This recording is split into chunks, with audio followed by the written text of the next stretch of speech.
커버드콜 특성상 콜옵션을 판매함으로써 가지고 있던 주식을 좀 일부 내줘야 되기 때문에 주가 상승을 같이 못 누립니다.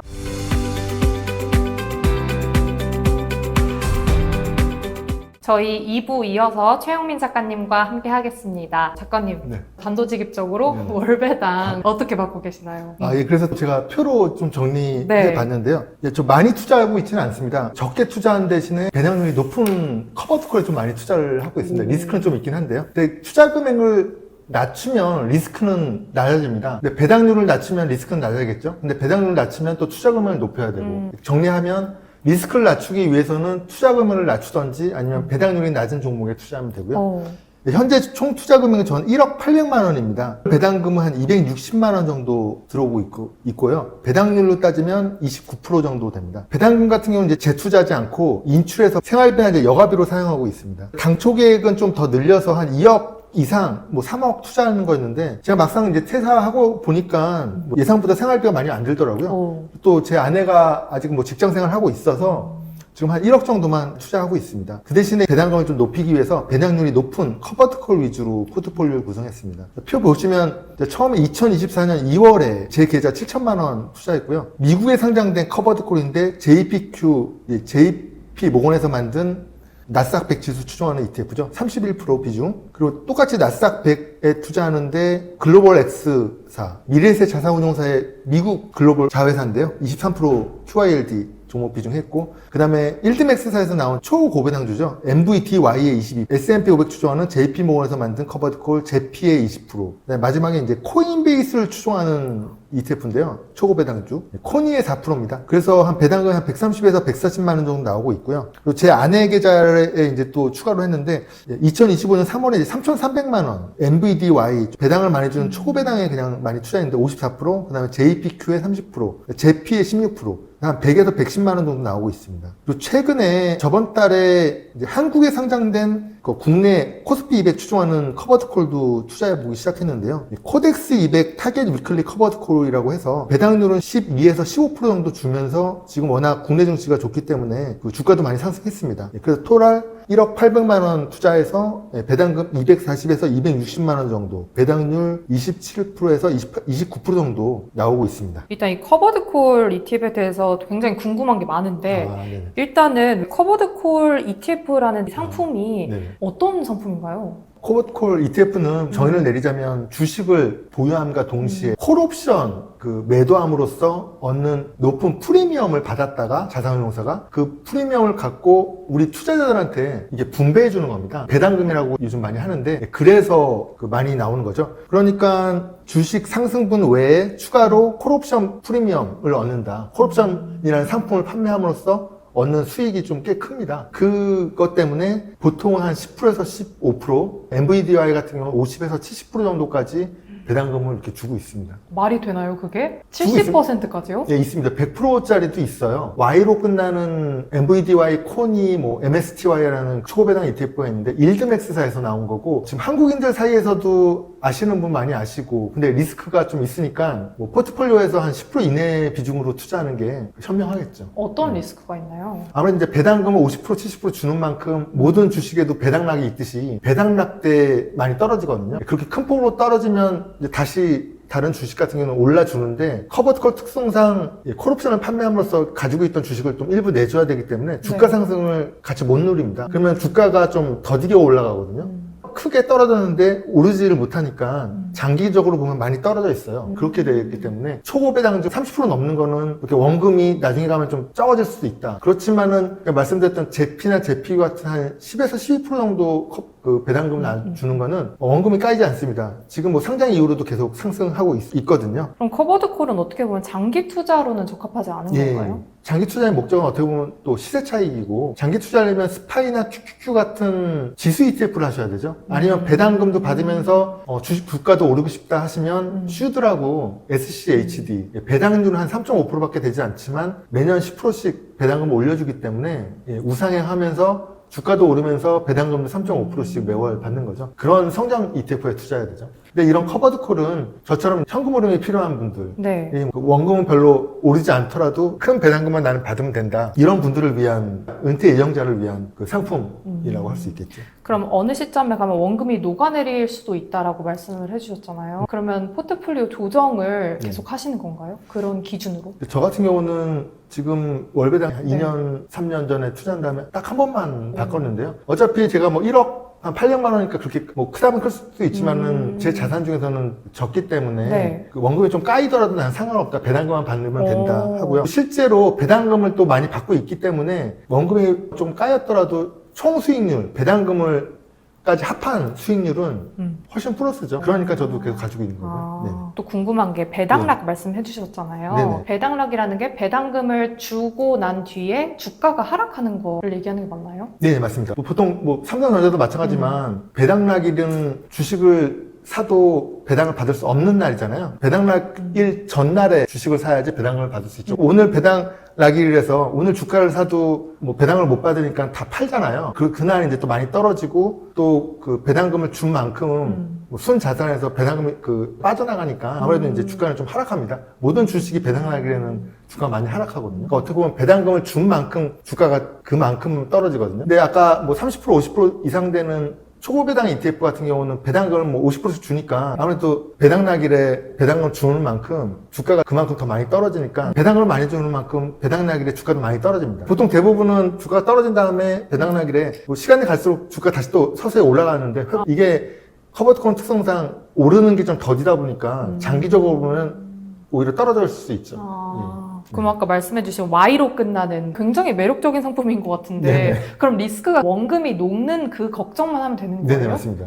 그래요? 그럼 원금이 녹는다는 게 내가 투자한 것보다 더 주가가 떨어졌을 때를 네네. 의미하는 거잖아요. 맞습니다. 네네. 그 상태로 만약에 계속 가면 어떻게 되는 거예요? 주가는 조금씩 서서히 좀 떨어질 수 있겠죠. 네. MVDY 같은 경우에는 상장 이후로 한 34% 실제로 원금이 하락했어요. 그런데 그 지급된 배당금을 재투자한 수익률은 지금까지 332%거든요. 배당금은 워낙 뭐 70%씩 주니까 그것까지 만약 재투자를 인출하지 않고 했다면 332%의 수익률을 오르는 거죠. 총 수익률. 네. 근데 이제 원금은 34%는 하락했다. 그래서 증권계좌 창을 보면 뭐 34% 마이너스 돼 있으면 좀 멘탈이 좋지는 않겠죠. 그러니까 제가 말씀드린 거 이렇게 원금이 좀 손실될 수 있는 그런 50% 이상 되는 초보배당 ETF는 포트폴리오의 한 5%, 10% 이내로 좀 적게 가져는 아니면 아예 하지 마시고 네. 그나마 상대적으로 안전한 커버드콜 ETF, 제피, 제피큐 우리나라에 상장된 ETF로는 예를 들어 타이거, 코덱스, 나스닥백 커버드콜 ETF 이런 거거든요. 예, 그런 거 사시면 되죠. 그런 친구들은 이제 사두고 그렇게 큰 걱정 없이 예. 지금까지 원금도 안 까였고 주식도 상승했으면서 연 11%씩 배당금을 받은 거죠. 그러면 우수한 거죠.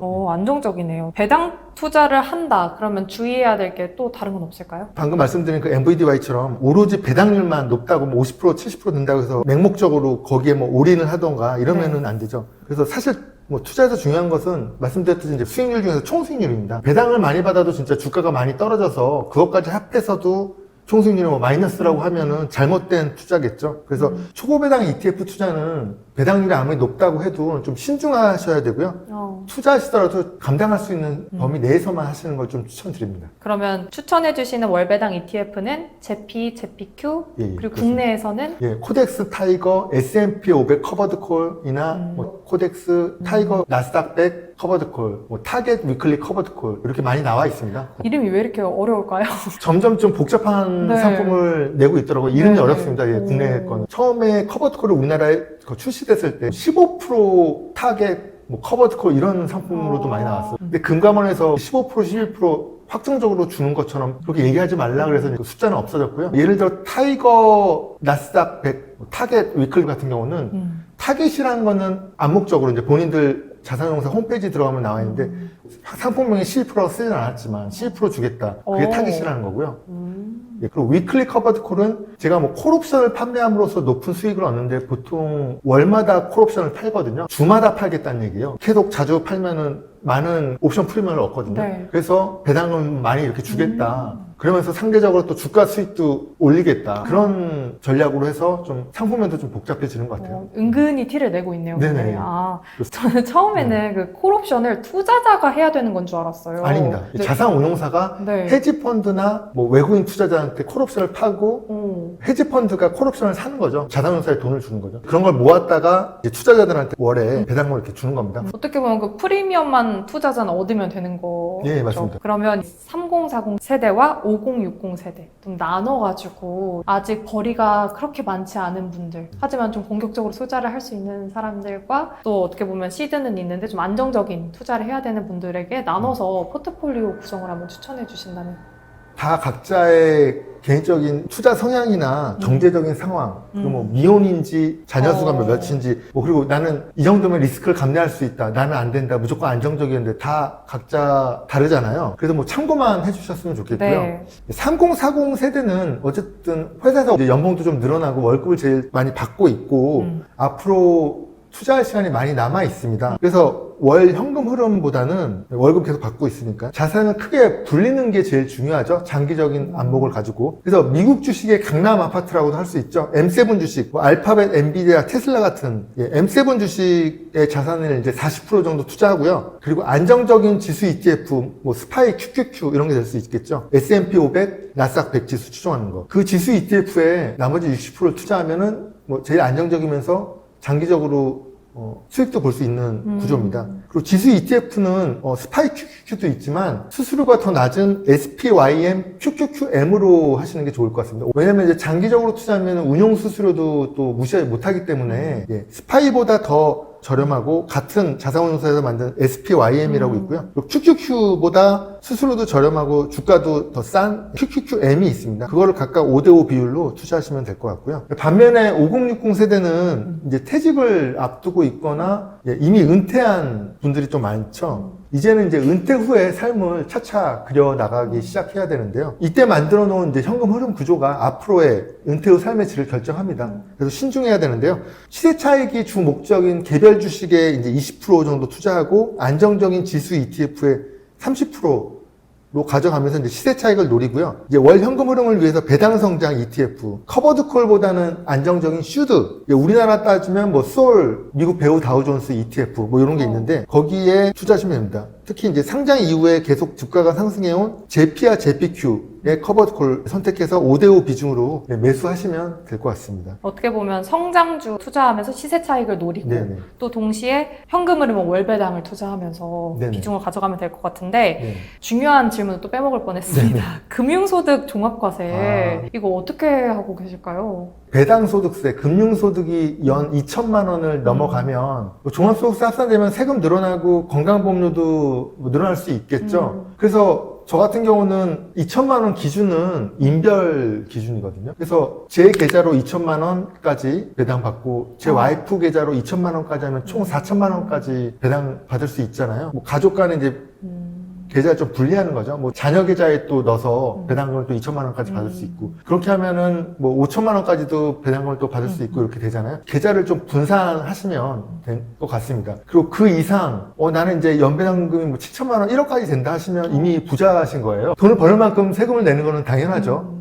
뭐 재벌분들이 얼마나 세금을 많이 내겠어요. 그리고 또 세금 걱정해서 투자를 안 하시는 분들도 꽤 많더라고요. 뭐 부동산 투자 같은 경우도 뭐 서울 강남에 집을 5년 전에 샀다고 하면 최소 지금 10억 원 벌었잖아요. 10억을 벌었으니까 세금을 내면 한 2억, 3억 정도 낸다. 그래도 7억, 8억 원 번 거잖아요. 그렇죠. 근데 그 2, 3억을 아까워하셔서 뭐 나는 아예 그냥 투자 안 하겠다 하시는 거는 좀 안 된 것 같아요. 왜냐면 나는 연봉이 올라가면 세금도 올라가기 때문에 그냥 연봉 낮게 받겠다 이러시는 분은 없잖아요. 그러니까 세금에 너무 연연 안 하시면 좋을 것 같습니다. 우선 투자를 해서 불려보고 또 세금이 많이 나오면 그때 돼서 조금씩 또 조정하고 이렇게 하시면 되잖아요. 일단은 투자를 하고 실행을 하셔야죠. 그러면 직계가족이면 다 가능한 건가요? 그렇죠. 네. 엄마 아빠도 가능한가요? 예, 가능합니다. 예. 만약에 솔로다 나는 솔로시면은 2천만 원까지만 하시고 아니면은 또 내시던지 아니면 또 다른 투자 상품에 또 투자하시고 그렇게 하시면 될 것 같아요. 그럼 책에서 4가지를 추천을 해주셨어요. 월배당 ETF 정리 한번 부탁드립니다. 한국에서 부자 되는 가장 빠른 길에서도 말씀드렸는데요. 네. 총 4개면 됩니다. 왜냐면 한 3년, 4년 전부터 우리나라에 이제 월배당 ETF가 알려지기 시작했고, 지금 되게 많은 분들이 월배당 ETF에 투자하고 계시고, 지금 한국 자산운용사들, 뭐 미래에셋이든 삼성자산운용사든 되게 많은 월배당 ETF를 출시하고 있는데, 그러면 이제 투자자분들 혼란스럽습니다. 어떤 월배당 ETF 상품에 투자해야 되는지. 근데 제가 보기에는 4개면 충분하다고 보거든요. 어차피 다 비슷합니다. 같은 지수를 추종하고 있고. 그래서 슈드라고 있습니다. 찰스 슈왑 자산운용사에서 만든 건데, 우리 서학개미사에도 많이 알려져 있고, 미성년자 자녀들한테 제일 많이 사주는 ETF로도 많이 알려지고 있는데요. 네. 미국 배당 ETF의 교과서로 불리는 상품인데, 배당률은 한 3.5% 수준으로 높진 않지만, 핵심은 배당 성장에 있습니다. 최소 10년 이상 배당금을 지급해온 우량 100개 기업에 투자하고 있고요. 매년마다 10%씩 배당금을 올려줬기 때문에 실제로는 배당률이 이제 3.5%보다 훨씬 높습니다. 그리고 운용보수도 0.06%로 저렴하고요. 그래서 단순히 이제 배당을 많이 주는 ETF라기보다는 시간이 갈수록 배당과 자산 가치가 함께 성장하는 종목입니다. 그리고 이제 JP라고 있는데, JP모건이 운영하는 대표적인 커버드콜 ETF로 한국인들도 되게 많이 투자하고 있습니다. S&P 500 우량주에 투자하고 있죠. 콜옵션을 매도함으로써 얻는 추가 수익, 콜옵션 프리미엄으로 연 8에서 10% 수준의 배당금을 지급합니다. 일반적인 배당 ETF보다 이제 높은 현금 흐름 기대할 수 있고요. 그리고 금융을 포함한 다양한 산업에 분산 투자하기 때문에 안정적인 커버드콜이라고 얘기할 수 있습니다. 그리고 이제 JPQ인데요. 제가 보기에는 이 JPQ가 현재 상황에서는 제일 매력적인 투자 상품이라고 추천드릴 수 있을 것 같아요. 기술주 AI 중심의 나스닥 100 기반 기업들에 투자하고 있고, 연 10에서 12% 수준의 높은 배당금을 지급하고 있습니다. AI 산업이 계속 성장하기 때문에 제일 좀 각광을 받고 있고요. 그리고 일반적으로 뭐 말씀하셨듯이 커버드콜은 뭐 원금을 까먹는 거 아니냐 이렇게 하실 수 있는데, 요 JPQ 같은 경우는 상장 당시에는 한 50불에 상장을 했는데 지금 한 60불 정도 하고 있습니다. 주가도 올랐으면서 배당금도 연 12%의 높은 배당금을 주기 때문에 현금 흐름도 크게 가져가면서 성장도 가져가고 싶은 투자자한테 적합한 ETF고요. 마지막으로 MVDY는 1DMAX가 운용하는 엔비디아 기반의 초고배당 커버드콜 ETF입니다. 합선 포지션, 실제 주식은 보유하지 않고 옵션을 조합해서 이제 비슷한 효과를 만드는 포지션인데요. 합선 포지션을 통해서 엔비디아 주가 추정하면서 이제 연 50에서 70% 수준의 높은 배당금을 지급하고 있습니다. 높은 배당금만큼 리스크도 뭐 크겠죠. 엔비디아 단일 종목의 그 높은 변동성을 영향을 받기 때문에 주가 하락시 손실이 큽니다. 왜냐하면 이제 제피나 제피큐 같은 경우는 엔비디아 단일 종목을 추종하지만 제피나 제피큐는 그래도 S&P 500이나 나스닥 100, 100개 기업, 500개 기업에 추종하기 때문에 나름 분산 투자가 돼 있는 거거든요. 근데 엔비디아에는 그렇지 않기 때문에 상장 이후에 34% 하락했습니다. 근데 배당금을 워낙 뭐 70%씩 이상 주다 보니까 배당금을 재투자한 수익률은 뭐 332%로 매우 높고요. 결국 MVDY는 이제 안정적인 투자 상품이라고 말씀드리기는 좀 어렵고, 높은 변동성 감수할 수 있고, 나는 원금이 조금 깎여도 된다. 그렇지만 이제 높은 배당금 받아서 높은 현금 흐름이 절실하다. 이런 분들한테 이제 공격적인 투자자한테 적합한 투자 상품이라고 할 수 있겠죠. 그리고 MVDY는 참고로 작년 10월부터 배당 주기가 이제 월배당에서 주배당으로 바뀌었습니다. 배당락일날 주가가 많이 떨어지다 보니까 이 떨어지는 효과를 좀 분산시킨 거죠. 주마다 이제 배당하면 좀 덜 떨어지니까 MVDY에서 이제 이렇게 주배당으로 바꾼 걸로 생각이 됩니다. 근데 어떻게 보면 은퇴 생각하면 무조건 안정적이게 투자해야 될 것만 같은데, 작가님께서는 좀 어떻게 보면 초고배당성 포트폴리오를 처음부터 끝까지 가지고 가지고 왔습니다. 계속 그냥 가져갈 예정입니다. 왜냐면 1억이잖아요. 제 자산 비중에서 보면 되게 적은 비중이거든요. 그리고 또 뭐 배당금을 이렇게 많이 이렇게 가지고 오니까 배당금까지 합하면은 뭐 손해보는 건 아니기 때문에, 그리고 또 이제 저는 매월마다 뭐 2, 300이라도 월 현금흐름을 가져가는 게 또 심리적인 뭐 부담도 덜하고 스트레스도 안 받습니다. 사실 지금 SK하이닉스나 삼성전자도 많이 오르고 하지만 떨어질 때도 10%씩 떨어질 때도 있고 오를 때 10% 오르겠지만, 그리고 양자 컴퓨터 같은 경우는 지금 양자 컴퓨터 산업이 지금 초기 단계에서 오를 때 25%씩 오르지만 또 떨어질 때 25%씩 떨어지더라고요. 그러니까 그게 개별 주식을 하면 아무래도 스트레스가 많이 받습니다. 멘탈이 또 붕괴되죠. 스페이스 X도 지금 떨어지고 하니까 또 사람들이 또 레버리지로 하면 30%씩 떨어지잖아요. 그러니까 멘탈이 약해지면 결국 매도하고 시장을 떠나게 되더라고요. 근데 월배당 ETF 같은 경우는 뭐 눈에 보이는 매월 통장에 찍히는 현금 흐름이 계속 보이니까 그냥 스트레스 별로 안 받고 주식은 안 떨어도 상관없다. 현금 흐름만 받으면 된다. 이런 식으로 계속 장기 투자 가능하게 되더라고요. 의도치 않게. 저도 이제 한 2, 3년만 가져가려고 했는데 뭐 떨어져도 별로 그렇게 많이 안 떨어지고 배당금 가져오니까 어차피 뭐 손해볼 건 없다 이러면서 계속 가지고 가게 되더라고요. 그리고 또 제 자산에서는 적게 가져가니까 투자금을 부담은 별로 없습니다. 사실 회사 생활에서는 은퇴를 하셨지만 또 교수님이시잖아요. 그러면 사실 경제적 자유를 이루시고 지금 일하시는 게 어떤지도 궁금해요. 기대한 은퇴 생활을 지금 즐기고 계신지. 제가 작년 1월 1일부터는 모닝콜 알람을 켜고 자지 않아요. 그냥 눈이 뜨이면 네. 일어나게 되더라고요. 특히 여름이 되면은 햇살이 아침에 일찍 비치니까 그때 좀 네. 일어나게 되고 겨울은 늦게 해가 뜨니까 늦게 일어나게 뭐 이러는데 어쨌든 그래서 제일 좋은 거는 뭐 경제적 자유 저도 이제 돈이 제일 중요하다고 생각했는데 그것보다는 시간적 자유, 선택적 자유가 제일 크더라고요. 제가 하기 싫은 일 안 해도 되고 회사에서 보던 빌런들 보기 싫은 사람 안 봐도 되고 제가 먹고 싶은 거 먹을 수 있고 제가 뭐 일하고 싶으면 일하고 낮잠 자고 싶으면 낮잠 지고 제가 원하는 대로 스스로 선택할 수 있다는 선택의 자유가 되게 큰 것 네. 같아요. 회사 다니면 몸이 아프면 억지로라도 또 아픈 몸 이끌고 출근해야 되잖아요. 그쵸. 뭐 저의 대체자 인수인계 받을 사람이 있다고 해도 제가 가야 원활히 일이 풀리니까 네. 제가 가야 또 마음이 놓이고 그렇게 되잖아요. 뭐 선택의 자유, 시간적 자유 이게 제일 큰 것 같고 그래서 사소해 보이지만 그게 제일 큰 또 행복이더라고요. 네. 제 원하는 대로 살 수 있다는 게 제일 큽니다. 근데 20년 이상 지금 이미 버티신 거잖아요. 버티만큼 버텼습니다. 그러니까요. 충분히 누릴 예. 그 자격이 그렇습니다. 되시는 것 같습니다. 예. 작가님 네. 앞으로의 미래도 또 응원을 하면서 네, 오늘 감사합니다. 또 소중한 시간 내주셔서 감사드립니다. 아, 예, 감사합니다. 예.